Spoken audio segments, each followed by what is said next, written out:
চিন্তাত যদি সুন্দৰতা আৰু উদাৰতা থাকে তেন্তে আশে-পাশে থকা প্ৰতিটো বস্তু বা ব্যক্তিকে সুন্দৰ আৰু ভাল লাগিব। যদি মোক আপুনি বেয়া পাওক, কিন্তু মোৰ বিষয়ে আনৰ আগত বেয়াকৈ কৈ আনকো সাঙুৰি নল'ব। ভৰসা নিজৰ ওপৰত ৰাখিলে শক্তি বাঢ়ে আৰু আনৰ ওপৰত ৰাখিলে দুৰ্বলতা বাঢ়ে। সময়বোৰ আপোনাৰ নিজৰ কষ্ট আৰু ইচ্ছা কৰিলে সময়বোৰক সোণৰ দৰে সজাব পাৰে। যদি বিচাৰে সময়বোৰক ভুল এজনৰ লগত কটাই নষ্টও কৰিব পাৰে। সফলতা কেৱল দুটা কলাৰ ওপৰতহে নিৰ্ভৰ কৰে আৰু সেই কলা দুটা হৈছে চেষ্টা আৰু পৰিশ্ৰম। যদি নিজকে শক্তিশালী কৰিব বিচাৰা তেন্তে অকলে কিদৰে থাকিব পাৰি শিকি লোৱা। জীৱন হয় জিকিবা নহ'লে শিকিবা। হাৰিলো বুলি ভাবি নিজৰ সন্মুখত দেৱালখন নিজে গাঁঠি নল'বা। দুটা বস্তুৱে সদায় আমাক সুখী হোৱাৰ পৰা পৃথক কৰি ৰাখে: অতীতৰ মাজতে জীয়াই থকা আৰু আনৰ সুখত বেছি গুৰুত্ব দিয়া। কোনোবাই মোক সুধিলে এই পৃথিৱীত আপোনাৰ আপোন কোন হয়, মই তেতিয়া ক'ম সময়। কিয়নো যেতিয়ালৈকে সময় ভাল চলি থাকে সকলোবোৰেই আপোনাৰ তালিকাত থাকে। তোমাৰ জীৱনত যিমানে সমস্যা আহিব সিমানে তুমি সফলতা পাই গৈ থাকিবা, কাৰণ সকলো সমস্যাৰ লগত এটা সুযোগ লৈ আহে।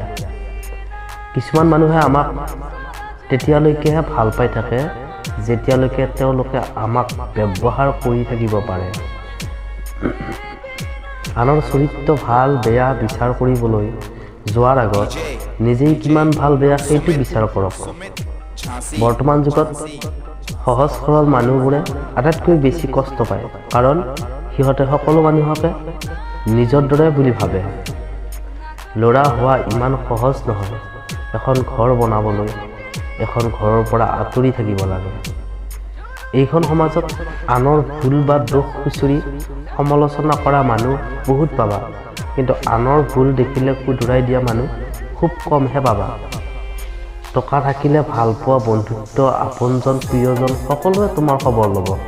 টকা নাথাকিলে খবৰ লোৱাটো দূৰৰ কথা, কোনোবাই চিনি নোপোৱাৰ ভাও ধৰিব।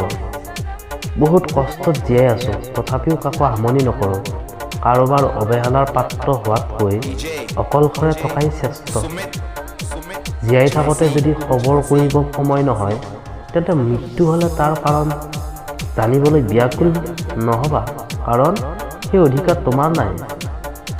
জীৱনত কষ্ট পোৱাটো বহুত জৰুৰী, কাৰণ ই এক প্ৰকাৰৰ শিক্ষা আৰু এই শিক্ষাই পৰৱৰ্তী সমস্যাৰ লগত যুঁজিবলৈ সাহস দিয়ে। মিঠা মিঠা কথা কোৱা মানুহবোৰে আচলতে আমাক ঠগি থৈ গুচি যায়। প্ৰকৃত সঁচা মনৰ মানুহবোৰ সদায় খঙাল হয় আৰু কিবা বেয়া দেখিলে মুখৰ আগতেই কৈ দিয়ে।